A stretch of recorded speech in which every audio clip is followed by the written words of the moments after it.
அருட்பெரும் ஜோதி, அருட்பெரும் ஜோதி, தனிப்பெரும் கருணை, அருட்பெரும் ஜோதி, எல்லா உயிர்களும் இன்புற்று வாழ்க. திருச்சிற்றம்பலம். அருள்நெறி. கடவுளது திருவருளை எவ்வாறு பெறக்கூடும்? அருள் என்பது கடவுள் தயவு, ஜீவகாருண்யம் என்பது ஜீவர்கள் தயவு. ஆதலால் சிறு வெளிச்சத்தை கொண்டு பெரு வெளிச்சத்தை பெறுவது போல் சிறிய தயவாகிய ஜீவ தயவை கொண்டு பெரும் தயவாகிய கடவுள் அருளை பெற வேண்டும். அக்கடவுள் தயவாகிய அருள் எத்தன்மை உடையது? நமது ஆன்ம அறிவாகிய புத்தி தத்துவத்தினுக்கு நன்மை தீமையை விளக்கி காட்டுவதாயும், வேதாகம கலைகளை கொண்டு நன்மை ஆதிகளை விதிப்பதாயும், அறிபவர்களின் தரத்திற்கு ஒத்ததாயும், அறிபவர்கள் எந்த வஸ்துவை அறிகின்றார்களோ அந்த வண்ணமாயும் உள்ளது. அத்தன்மையான அருள் பிண்ட அண்டத்தில் எவ்வண்ணமாய் விளங்குகின்றது? அத்தன்மையான அருள் பிண்டம் அண்டத்தில் எவ்வண்ணமாய் விளங்குகின்றது? காண்பார் காணும் இடம், காணப்படும் இடம். அறிவார் அறியும் இடம், அறியப்படும் இடம். தூண்டுவார் தூண்டும் இடம், தூண்டப்படும் இடம். சுவைப்பார் சுவைக்கும் இடம், சுவைக்கப்படும் இடம். அனுபவிப்பார் அனுபவிக்கும் இடம், அனுபவிக்கப்படும் இடம். கருதுவார் கருதும் இடம், கருதப்படும் இடம். முகருவார் முகரும் இடம், முகரப்படும் இடம். கேட்பார் கேட்கும் இடம், கேட்கப்படும் இடம் முதலியவாய் விளங்கும்.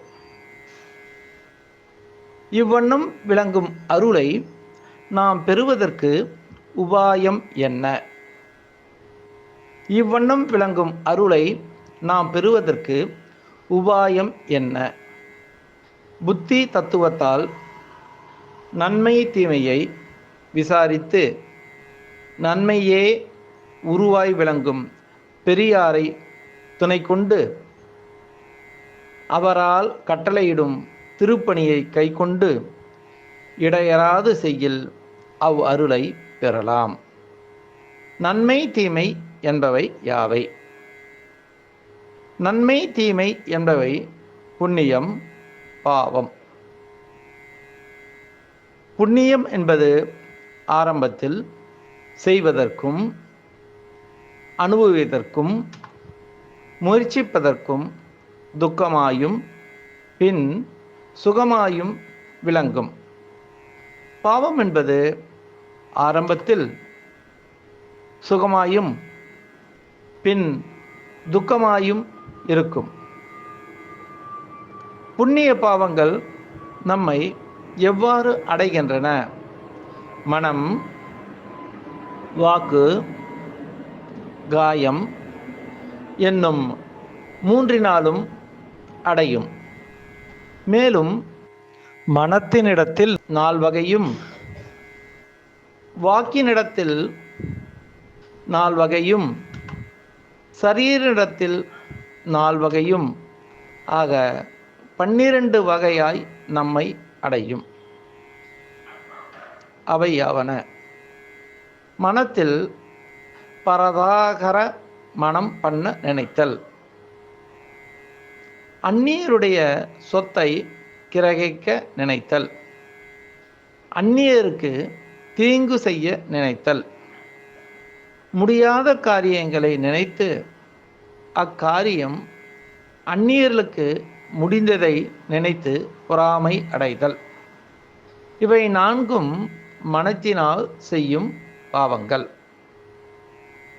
வாக்கினால் பொய் சொல்லல், கோள் சொல்லல், புறங்கூறல், வீணுக்கு அழுதல்.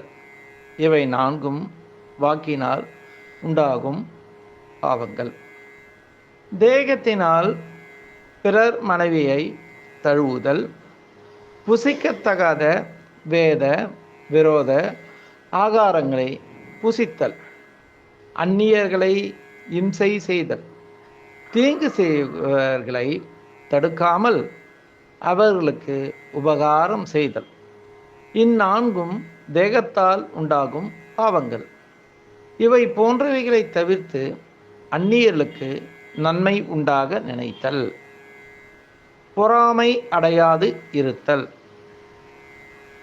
அந்நியர் சொத்தை தனதனாக எண்ணாதிருத்தல், தனது மனைவி தவிர அந்நியமான பெண்களை தாய் சகோதரி முதலியவர்களாக சிந்தித்தல்.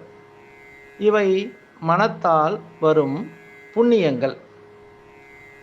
பொய் சொல்லாமை, கோள் சொல்லாமை, இன்சொல் ஆடல், தோத்திரம் செய்தல், இவை நான்கும் வாக்கினால் உண்டாகும் புண்ணியங்கள். அந்நியர்களுக்கு தீங்கு உண்டாகும் கால் விளக்கல் முதலான நன்மையான கிருத்தியங்கள் எல்லாம் தேகத்தால் உண்டாகும் புண்ணியங்கள். அறிந்து செய்த பாவங்களும் அறியாது செய்த பாவங்களும் எவ்வாறு நீங்கும்?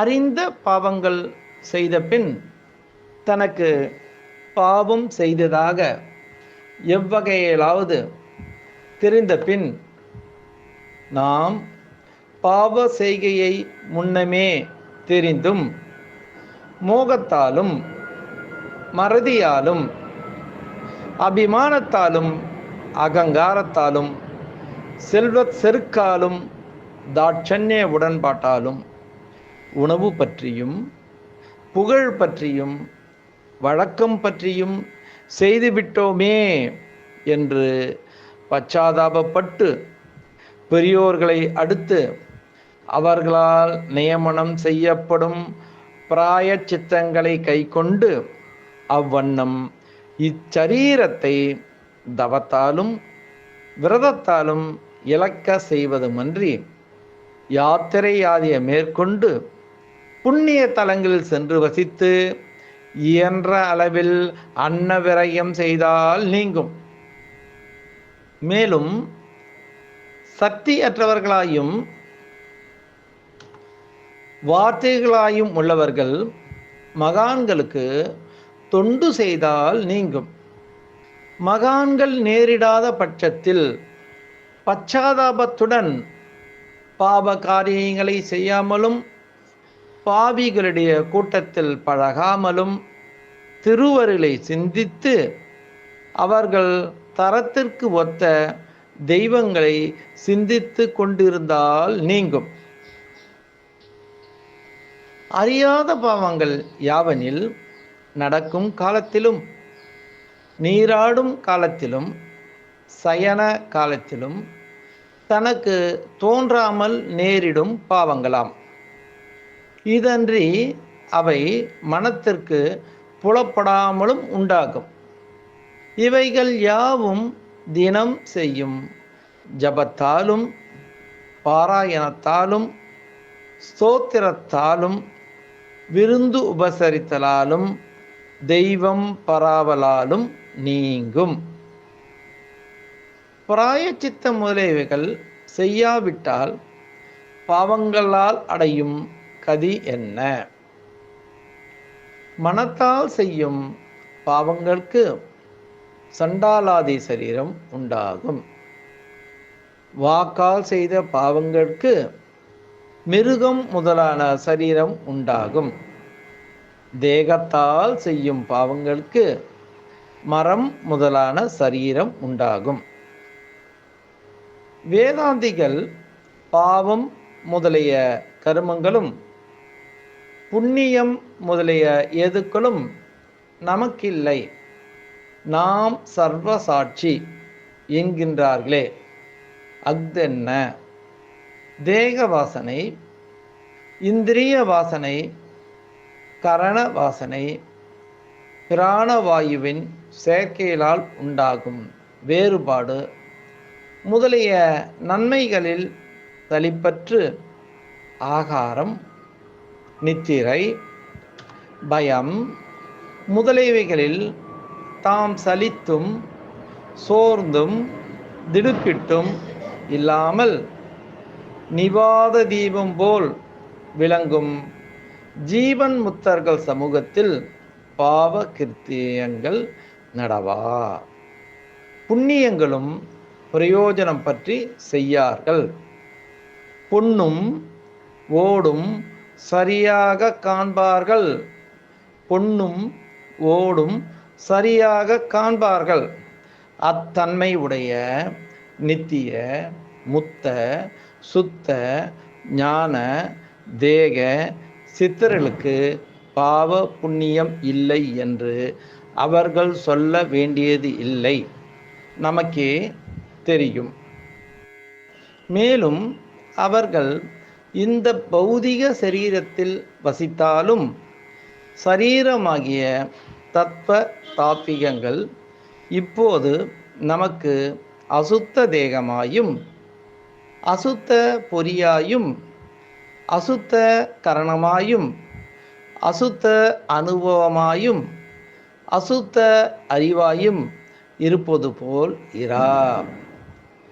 தத்த படத்தை போல் காரியத்தில் இலதாயும் காரணத்தில் உளதாயும் அறிவே வடிவாய், அறிவே பொறியாய், அறிவே மனமாய், அறிவே அழகாய், அறிவே உருவாய், அறிவே உணர்வாய், அறிவே அனுபவமாய், அறிவே அறிவாய் விளங்கும்.